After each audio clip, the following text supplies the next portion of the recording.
안녕하세요. 세포언니 한지연입니다. 오늘은 여러분들 신혼, 이혼 고민하실 때 정확한 해답을 드리기 위해 준비했습니다. 제게 신혼일 때 이혼을 고민하시는 분들이 상담을 많이 신청하세요. 보통 신부님들이시죠. 신혼 아내분들이 연락을 많이 하시는데요. 이때 오시는 분들이 어떤 얘기를 많이 하시냐면 남편의 지갑에서 CD를 봤다라고 얘기를 하시거나 나하고는 쓰지 않는데 지갑에 CD를 갖고 다닌다거나 아니면은 바람을 피우는 걸 발견했다. 성매매를 하는 거를 알게 됐다. 이럴 경우에 대해서 고민을 많이 하시거나 아니면 남편이 신혼인데 너무너무 화를 많이 내서 분노 조절이 심각해서 이혼을 고민한다 라는 얘기, 또는 시집의 경제적인 상황이 너무 안 좋다는 걸 결혼하고 알게 됐다. 이럴 경우 이혼을 해야 되냐, 이런 문의도 많으시고요. 얼마 전에는 남편이 결혼과 동시에 바람을 폈다 라는 상담을 제가 하게 됐습니다. 어떻게 하면 좋겠냐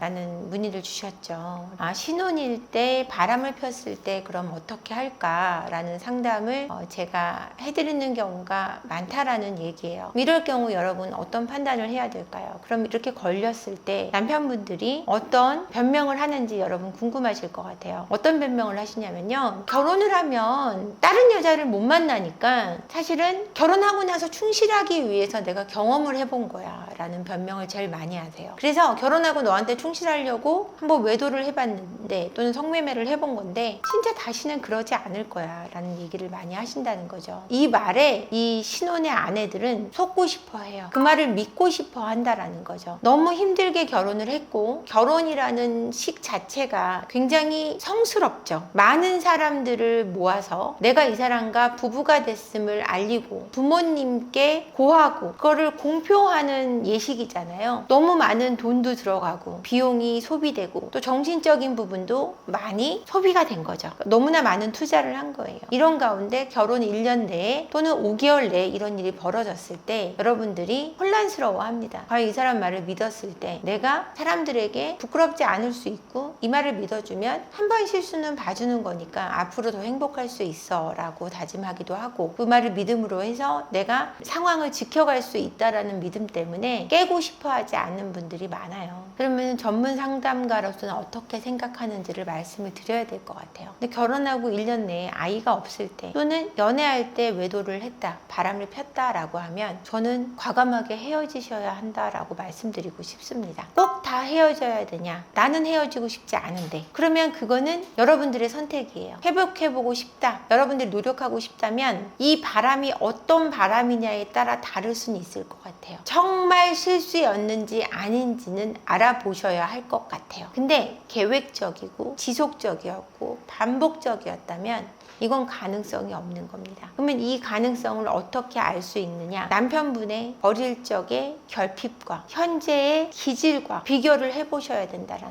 거예요. 분석을 해보셔야 된다는 거죠. 그 분석을 받아보시고 결정을 하셔도 늦지는 않아요. 하지만 그 분석을 해보시고도 가능성이 없다고 할 때는 과감하게 헤어지셔야 돼요. 평생 바람피는 남편을 보고 싶지 않다면요. 근데 제가 앞서 말씀드리다시피 갑자기 시댁의 문제가 불거져 나왔을 때는 어떻게 하냐 라고 묻고 싶으실 것 같아요. 알고 보니 시댁에 어마어마한 빚이 있고 그 빚을 내 남편이 지고 갈 수 있는 상황이다. 그 빚의 규모도 중요하지만 내 남편이 그것을 지고 갈 것인가 안 지고 갈 것인가에 대한 부분도 분명히 할 수 있다면 시댁의 문제로 이혼하는 것에 대해서는 저는 반대하는 쪽이에요. 원가족으로부터 건강하게 분리한 남편이라면 시댁의 문제만으로 이혼하는 건 아니라고 생각합니다. 하지만 분리되지 않은 남편이라면 이 부분도 이혼에 대해서 고려해 보셔야 되는 부분이라고 저는 생각해요. 아이가 없다면요. 근데 사랑하는 마음은 그럼 어떡하냐? 사랑의 크기가 크냐? 현실의 벽이 크냐? 결혼을 해보시면 아세요. 현실의 벽이 크다라는 것. 그러면 사랑을 부정하냐? 아니요. 저는 사랑을 믿는 사람이죠. 그렇지만 살아감으로 해서 횟수가 거듭할수록 여러분들은 현실에 부딪힐 거고 그 현실 속에 여러분들의 사랑의 크기가 얼마나 작은지 아시게 될 거라는 거죠. 제가 이런 현실적인 얘기 해드려서 죄송합니다. 하지만 현실이 더 배고프고 아프다는 거죠. 그래서 신혼일 때 이혼해야 되는 배우자, 바람을 폈거나 원가족부터 철저하게 완벽히 분리되지 않은 배우자들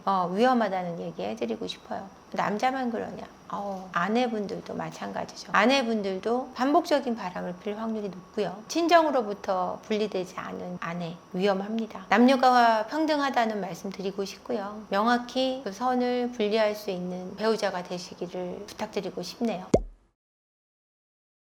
잦은 갈등이라고 말씀하셨는데 이게 성격 차이를 말씀하시는 거예요. 신혼 때 기선을 제압하면 그게 평생 간다라는 속설이 있어요. 이거는 맞는 얘기는 아니에요. 서로 기선을 제압하려고 결혼 생활을 시작하면 불행해요. 반드시 기싸움은 있어요. 기싸움을 하려고 해서 하는 게 아니라 남이 타인끼리 함께 살아가다 보면 그 안에서 알게 모르게 나의 영역을 차지하려는 게 있어요. 내가 조금 더 많은 영향력을 행사하고 싶어하는 기싸움이 존재하게 되어 있어요. 내가 하고 싶어서가 아니에요. 알게 모르게 그 역동이 존재합니다. 그러다 보니까 성격 차이가 드러나게 되고 일상생활의 어떤 습관이나 루틴이 다르다 보니까 그리고 받아들이는 표현이나 감정선이 달라요. 사람들이 살아온 환경이 다르기 때문에 그런 것들로 인해서 표현으로 인해서 표정으로 인해서 말투, 어투 또는 습관 이런 것들로 다투게 되어 있어요. 이러다 보니 그것이 성격 차이라고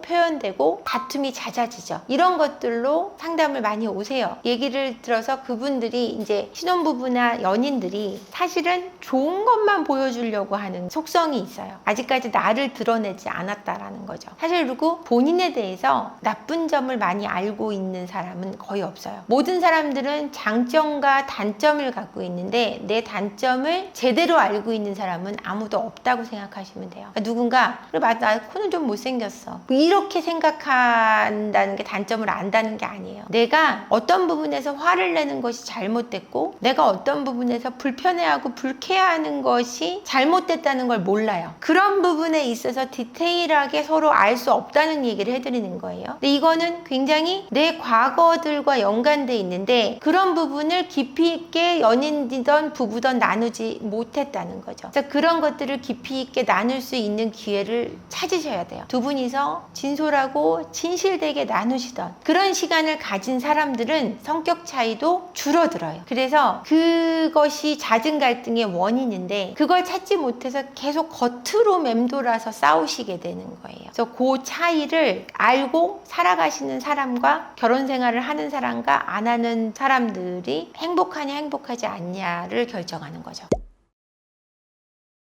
배우자가 변하지 않을 거라고 믿는 사람들의 핵심은 본인이 변화하지 않을 가능성이 더 높다고 생각하시면 돼요. 내가 절대 변화할 생각이 없기 때문에 저 사람도 그렇다라고 믿는 쪽이 더 크지 저 사람이 변화하지 않을지 변화할지는 본인이 알 수 있지 않아요. 그리고 사람은 바뀌지 않아요. 사람이 바뀌는 게 아니에요. 사람의 사고가 변화되고 태도가 바뀌는 거예요. 근데 저 사람이 변할 거라고 생각하면 안 돼요. 저 사람의 태도가 바뀌어요. 핵심이 바뀌는 게 아니에요. 기질이 바뀌는 게 아니라 사고가 변화되고 태도를 변화시키는 게 우리의 핵심이지 그 사람의 기질적인 어떤 깊이 있는 기저가 바뀔 거라고 생각해서는 안 돼요. 저 사람 안 바뀌어 하는 사람들의 기저에는 내가 바뀌지 않는다는 것이 더 크지 저 사람에 대해서 기대할 게 없다고 믿는 것은 내가 그러고 싶지 않다라는 게 더 깊이 매몰돼 있다고 생각하시면 돼요. 본인의 고집이 더 강한 거죠.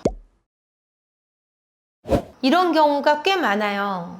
결혼했는데 돈 있다고 했던 남편, 돈 좀 모았다고 했던 아내가 채무가 3천, 5천, 7천, 뭐 1억 5천까지 있었다는 상담을 제가 받아본 경우가 있어요. 뭐 중년의 남성이나 여성분들이 들을 때 그 정도야 이렇게 하실 수 있는데 20, 30대에 결혼하셔갖고 이제 막 시작하시는 분들한테 3천, 5천, 7천, 1억 5천 있다 그러면은 이거는 거의 파산 수준의 빚이란 말이에요. 이 정도에서 어떻게 해야 되냐라고 고민할 것 같아요. 근데 빚의 수준도 있겠지만 서로의 신뢰의 기준이 무너지는 거예요. 이럴 때 빚이 너무 클 때는 사실 우리가 이거를 모을 수 없겠다. 돈을 모을 수 있는 어떤 기준이 있을 텐데 그 기준에 따라 좀 달라질 수 있을 것 같고요. 그 기준과 또 내 배우자의 성실함에도 기준을 볼 수 있을 것 같아요. 그 기준에 따라 결정하셔야 될 것 같습니다. 거짓말을 했다는 거에 대한 중심을 두기보다는 솔직할 수 없었던 부분에 대한 어떤 이해도 있어야 되고 그 빚의 크기도 보셔야 될 것 같고 우리가 벌고 있는 연봉 수준하고도 비례해서 생각해 보셔야 될 것 같아요. 재산 수준이나. 그래서 그걸 그것이 너무 크다 했을 때는 저는 이혼도 생각해 보셔야 될 것 같고요. 제가 했잖아요. 사랑보다 배고픈 게 더 훨씬 아프다고. 그런데 우리가 연봉이 굉장히 커요. 연봉 한 5억 벌어요. 1억 정도 빚이 있다는 걸 숨겼어요. 갚을 수 있잖아요, 살아가면서. 우리 연봉이 둘이 합쳐서 5천이에요. 근데 1억 5천이 빚이 있어요. 근데 성실하지 않아요. 3개월이면 맨날 회사를 그만둬요. 그럼 살아갈 수 없어요. 그럼 빚이 없어도 살아가기 어렵다는 얘기예요. 이럴 때는 신뢰도 없고 성실함도 없고 이건 결혼을 유지할 수 없다라는 뜻이에요. 이런 기준으로 선택해서 이혼과 지속적인 결혼 생활을 결정하셔야 된다고 생각합니다.